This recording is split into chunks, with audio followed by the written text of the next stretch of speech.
Good morning everyone. Welcome है आपका next lecture पदार्थ केमिस्ट्री में। तो आज हम करने वाले हैं कपलिंग रिएक्शन, जो कि हमारी सेकंड टाइप ऑफ रिएक्शन है डाइज़ोनियम सॉल्ट के अंदर। चलिए शुरू करते हैं। तो कपलिंग रिएक्शन, इसमें क्या करते हैं कि हमारे पास डाइज़ोनियम सॉल्ट होता है और मान लीजिए कि मैंने यहाँ पे फिनोल यूज़ किया, तो ये हम यूज़ करेंगे स्लाइटली बेसिक कंडीशन में। तो ये चीज़ आपस में कपल कर जाती है, किस तरह से, लाइक दैट।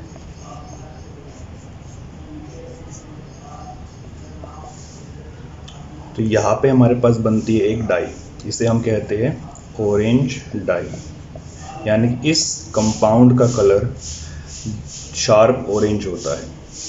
चलिए एक नेक्स्ट रिएक्शन लेते हैं जहाँ पर हम फॉर्म करेंगे येलो डाई को। तो जैसा कि आप अपनी स्क्रीन पर देख रहे हैं, हमारे पास अब रिएक्शन है जिसमें हमारे पास डाइज़ोनियम सॉल्ट है, हमारे पास प्रेजेंट है एनिलीन, और हमारे पास है एसिडिक कंडीशन जिसका पीएच है 4 से 5, यानी कि हमारे पास वीकली एसिडिक कंडीशन है। तो ये भी आपस में कपल कर जाएंगे, किस तरह से, जैसे वाला हमारा पहले कंपाउंड कपल किया था उसी तरह से, यानी कि ये कंपाउंड बनेगा हमारे पास। ये हमारे पास होती है येलो डाई, यानी कि इस कंपाउंड का कलर शार्प येलो होता है। चलिए अब बनाते हैं एक हमारा इंडिकेटर। ओके, तो अब हम एक स्टार्टिंग रिएक्टेंट अलग लेंगे। हमारे पास अब प्रेजेंट है यहाँ पे sodium salt of sulphanilic acid, यानी कि ये चीज़ SO3 नेगेटिव Na पॉजिटिव। तो इसका हम करेंगे पहले डाई एथराइजेशन, यानी कि NaNO2 प्लस HCl 0 से 5 डिग्री सेल्सियस, जिससे हमारे पास डाइज़ोनियम सोल्ट प्रोड्यूस हो जाएगा, like that, N2 positive Cl negative. अब इस कंपाउंड में हम ऐड करेंगे ये चीज़,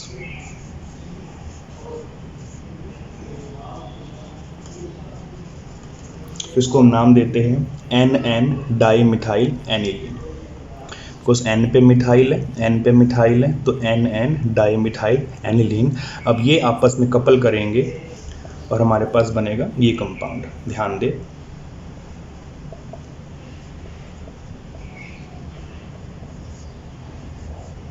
like that, N double bond N Me। अब ये हमारा एक वेल नोन इंडिकेटर है जिसे हम कहते हैं मिथाइल ऑरेंज, क्योंकि इस सोल्ट का कलर यहाँ पर ऑरेंज होता है, and that is a well known indicator in the titration experiment. तो अगर हमारे पास डाइज़ोनियम सोल्ट एक्सेस में हो तो वो 3 या 2 जगह पे लग सकता है, यानी कि हम बिस एजो या ट्राई एजो कंपाउंड बना सकते हैं, depending upon the concentration of diazonium salt. तो लेट्स से मैं एक्सेस में ले रहा हूँ डाइज़ोनियम सोल्ट को, और लेट्स से मैंने साथ में कपलिंग करने के लिए फिनोल को यूज़ किया। कंडीशंस होंगी स्लाइटली बेसिक, यानी कि पीएच होगा 9 से 10 के आसपास। तो व्हाट विल हैपन, जो हमारा फिनोल है यहाँ पे,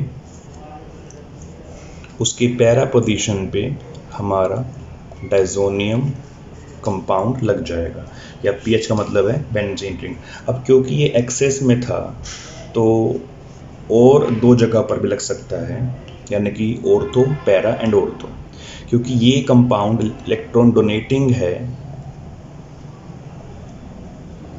और इलेक्ट्रॉन डोनेटिंग ग्रुप सब्स्टिट्यूट कहाँ पे करते हैं, ऑर्थो एंड पैरा पे। अगर आपको ये ना पता हो तो एक वीडियो मैंने बनाई हुई है, इसका लिंक डिस्क्रिप्शन में दे दिया जाएगा, आप वहाँ से चेक कर सकते हैं कि ऑर्थो, पैरा और ऑर्थो पर ही क्यों लगता है इलेक्ट्रॉन डोनेटिंग के केस में। चलिए आगे बढ़ते हैं। अब क्योंकि ये हमारे पास एक्सेस में था तो हमारे पास कुछ बचा होगा, तो ये फिर से अटैच हो जाएगा उसके ऑर्थो पोजीशन पे, यानी कि लाइक दैट। ये ऑर्थो पे, पैरा पर तो था ही पहले। अब अगर मान लीजिए और बचा हुआ है तो एक और ऑर्थो पोजीशन उसकी लेफ्ट है, वहाँ पर भी वो कंपाउंड लग जाएगा। कौन सा कंपाउंड लग जाएगा हमारा? डाइजोनियम सोल्ट, ये ऑर्थो पर, और ये बची हुई थी पोजीशन यहाँ पर भी वो लग जाएगा। तो ये बना हमारा ट्राई एजो कंपाउंड, और ये था हमारा बिस एजो कंपाउंड। बिस का मतलब ही दो होता है बेसिकली, तो दो एजो कंपाउंड लगे हैं, एक ये वाला और एक ये वाला। ट्रिस बोल सकते हैं इसको, ट्राई बोल सकते हैं, लेट्स मैं इसको ट्रिस बोल देता हूँ। तो ट्रिस एजो, ट्रिस का मतलब यहाँ पे 3 होता है, और एजो मतलब ये कंपाउंड 1, 2 और 3। तो ये बने हमारे bis azo and tris azo compound. Okay, तो अभी हमने देखा कि फिनोल और एनिलीन के साथ कंपाउंड किस तरह कपलिंग करते हैं। अब हम एक कुछ केसेस लेने वाले हैं यहाँ पे। जैसे मान लीजिए हमारे पास फर्स्ट केस है कि कंपाउंड में OH और NH2 दोनों प्रेजेंट है, तो किस पोजीशन के साथ वो सब्स्टिट्यूट होगा वो डिपेंड करेगा हमारा कंडीशंस ऑफ pH पे। तो जैसा कि हमने देखा था रिएक्शन में कि अगर हमारे पास प्रेजेंट है डाइजोनियम सोल्ट, लेट्स से मैं बना रहा हूँ यहाँ पर इसका स्ट्रक्चर, और अगर मेरे पास प्रेजेंट हो बेसिक कंडीशन, तो बेसिक कंडीशन में वो OH की प्रेफरेंस लेगा, यानी कि OH जहाँ जाएगा डाइजोनियम सोल्ट वहाँ लगेगा। और अगर हमारे पास स्लाइटली एसिडिक कंडीशन है तो वो NH2 की प्रेफरेंस लेगा, यानी कि अमीन की प्रेफरेंस लेगा वो। तो मान लीजिए मेरे पास कंपाउंड दिया हुआ है ये, इस कंपाउंड में दोनों प्रेजेंट है, OH भी और NH2 भी। हम पहले एक चीज़ देख चुके हैं कि जो सब्स्टिट्यूशन है वो ऑर्थो और पैरा पर होता है, क्योंकि पैरा पोजीशंस तो बुक्ड है यहाँ पे, तो ऑर्थो ही बची है। अब किसके ऑर्थो पे वो ऐड होगा वो डिपेंड करता है कंडीशंस पे। तो मान लीजिए कि पहली कंडीशन मैंने ली है बेसिक यहाँ पे, तो बेसिक कंडीशन के अकॉर्डिंग OH की प्रेफरेंस होगी और OH के ऑर्थो पे ये कंपाउंड लगेगा। तो यानी कि हमारे पास बनेगा कुछ इस तरह का स्ट्रक्चर।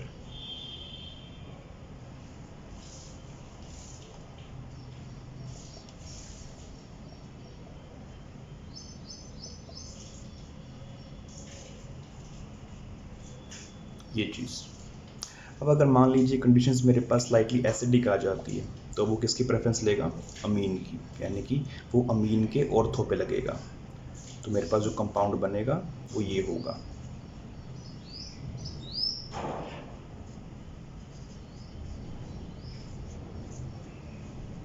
यानी कि ये वाला। तो ध्यान रखें कि कंडीशंस हमारे पास कौन सी दी गई है। बेसिक होगी तो OH की प्रेफरेंस के अकॉर्डिंग वो लगेगा, और अगर एसिडिक होगी तो वो अमीन की प्रेफरेंस के अकॉर्डिंग लगेगा।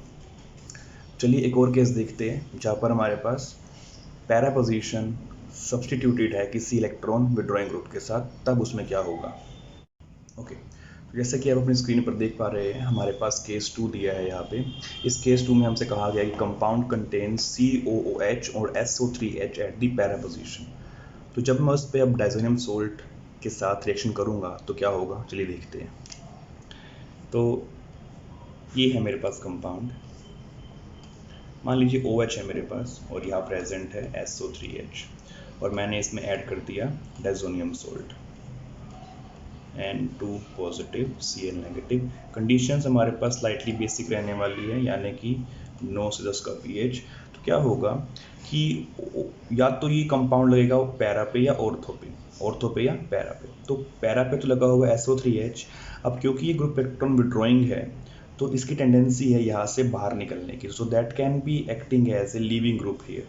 तो क्या होगा कि ये डाइजोनियम सोल्ट जो है ये इस कंपाउंड को रिप्लेस कर देगा और हमारे पास बनेगा ये स्ट्रक्चर, एंड दिस कंपाउंड, यानी कि ऑरेंज डाई।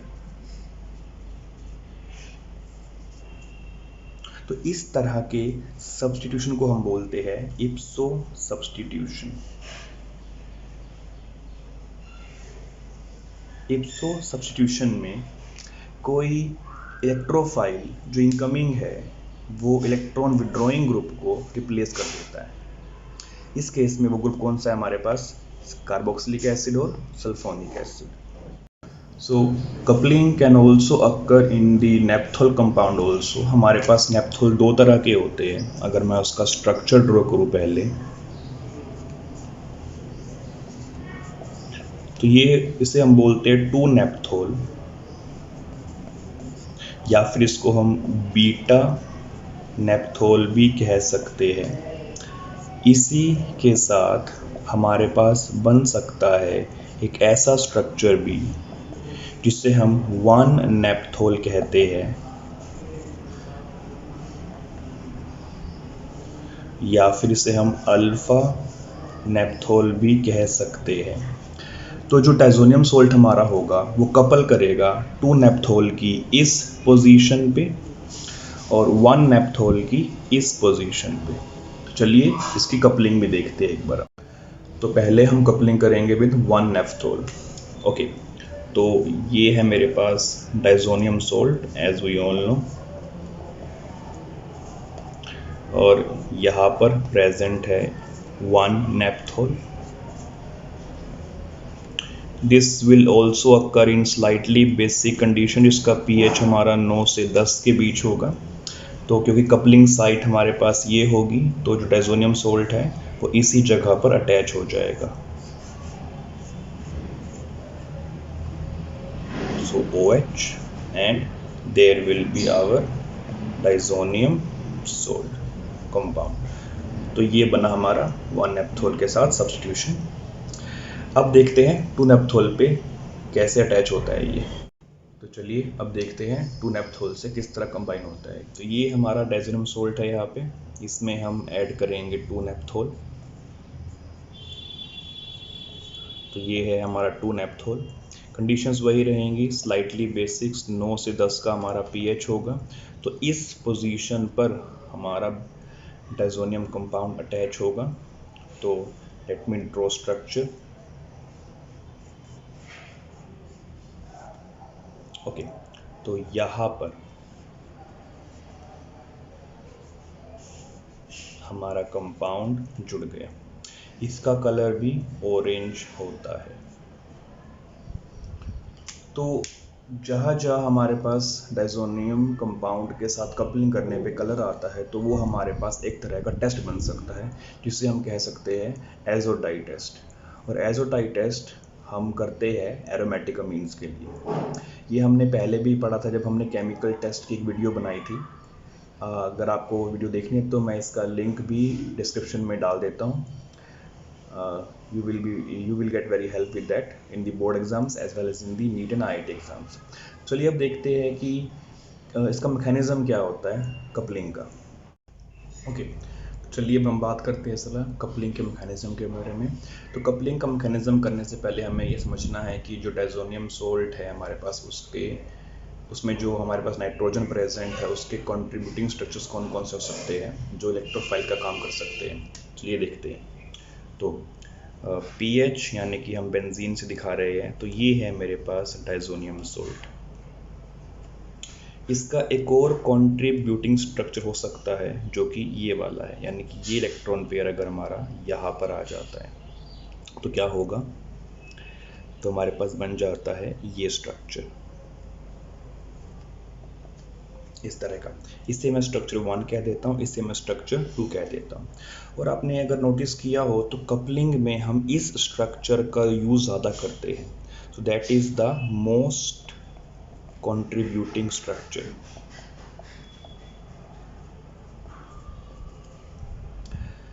ओके, तो अब ये चीज़ यहाँ पे इलेक्ट्रोफाइल का काम कर रही है, इस जगह पर हमारी कपलिंग होती है। यानी कि अगर मेरे पास ये कंपाउंड प्रेजेंट है इधर,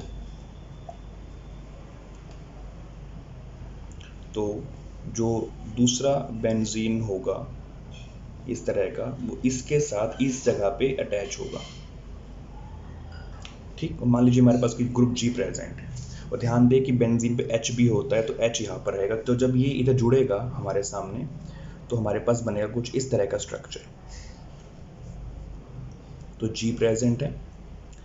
ओके, अब ये बॉन्ड टूट चुका है यहाँ पे, तो यहाँ पर हमारा लग गया है डाइजोनियम कंपाउंड और यहाँ पे हमारे पास H है और यहाँ पे होगा प्लस चार्ज, बाकी बॉन्ड रहेंगे इस तरह से। तो अगर ये समझ ना आया हो आपको कि ये कैसे हुआ है, तो इसकी एक वीडियो मैंने बनाई है पहले, उसका लिंक भी डिस्क्रिप्शन में डाल दिया जाएगा या डाल दिया है, तो आप वहाँ पे चेक कर सकते हैं कि बेंजीन पे इलेक्ट्रोफाइल का रिएक्शन मैकेनिज्म किस तरह काम करता है। ओके, तो अब यहाँ पे रेजोनेंस होगी, रेजोनेंस से ये जो पॉजिटिव चार्ज है पूरी रिंग पे डिस्ट्रीब्यूट हो जाएगा। अब इस पॉजिटिव चार्ज को स्टेबलाइज करने के लिए हमें चाहिए कोई इलेक्ट्रॉन डोनेटिंग ग्रुप। तो जो अगर G है यहाँ पे, अगर मान लीजिए G यहाँ पे इलेक्ट्रॉन डोनेटिंग ग्रुप है, तो ये पॉजिटिव चार्ज बहुत अच्छा स्टेबलाइज होगा। अब तो मैं एक बात यहाँ पे कह सकता हूँ कि ये जो कपलिंग कंपाउंड मेरे पास प्रेजेंट है, उसमें ये जो G है, that if that G is electron donating group, तो कपलिंग फास्ट होगी और इजी होगी। तो G must be here electron donating group so to have fast coupling। Okay, first बात तो होगी हमारे पास ये। सेकंड बात, अब क्योंकि यहाँ पे ये कंपाउंड इलेक्ट्रोफाइल का काम कर रहा है, तो ऐसा कोई भी रिएजेंट जो बेंजीन के साथ अटैच हो और अगर वो इस कंपाउंड की इलेक्ट्रोफिलिसिटी को इंक्रीज करता हो, तो भी कपलिंग हमारी फास्ट होगी। तो इलेक्ट्रोफिलिसिटी को इंक्रीज करने के लिए हमारे पास होते हैं इलेक्ट्रॉन विड्रॉइंग ग्रुप। तो अगर कोई भी ग्रुप इलेक्ट्रॉन विड्रॉइंग इस बेंजीन से जुड़ा हुआ है, तो वो इस स्पीसीज की इलेक्ट्रोफिलिसिटी को इंक्रीज करेगा। इसको हम समझते हैं एक बार रिलेटिव एग्जांपल के साथ।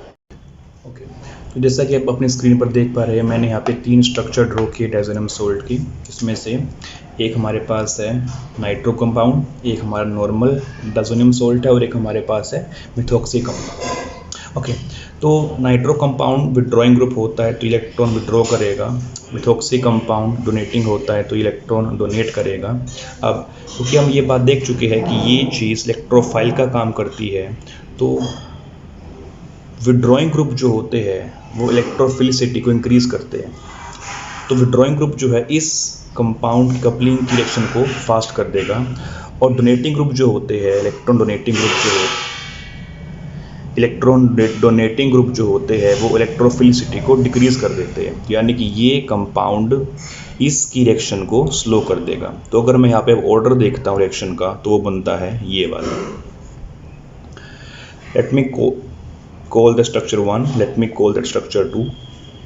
तो एक्सपेरिमेंटली ये भी देखा गया है कि स्ट्रक्चर 1 जो है वो 10,000 टाइम्स फास्टर होता है रिएक्शन में स्ट्रक्चर 2 के मुकाबले।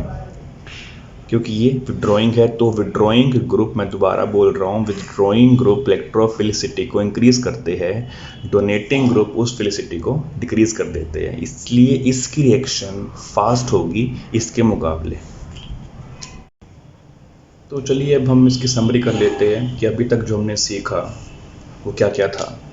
सबसे पहले, अगर हमारे पास कपलिंग एजेंट फिनोल है यानी कि बेंजीन OH, तो जो कंडीशंस हमारे पास है वो स्लाइटली बेसिक होनी चाहिए, यानी कि pH हमारा होगा 9 to 10। दूसरा, अगर हमारा कपलिंग एजेंट अमीन है यहाँ पे या एनिलीन है सॉरी, तो कंडीशंस हमारे पास स्लाइटली एसिडिक होनी चाहिए, यानी कि pH हमारा होगा 4 से 5 का।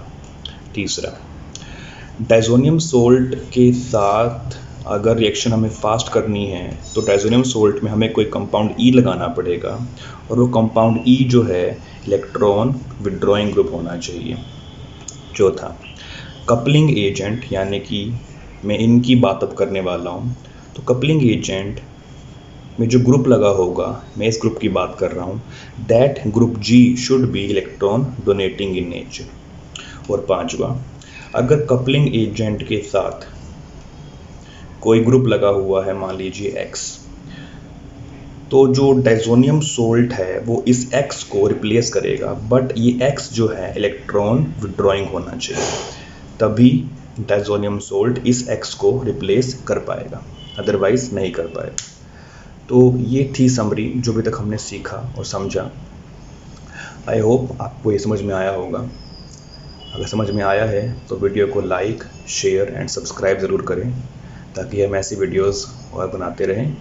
तब तक के लिए be safe, stay healthy and thank you for viewing.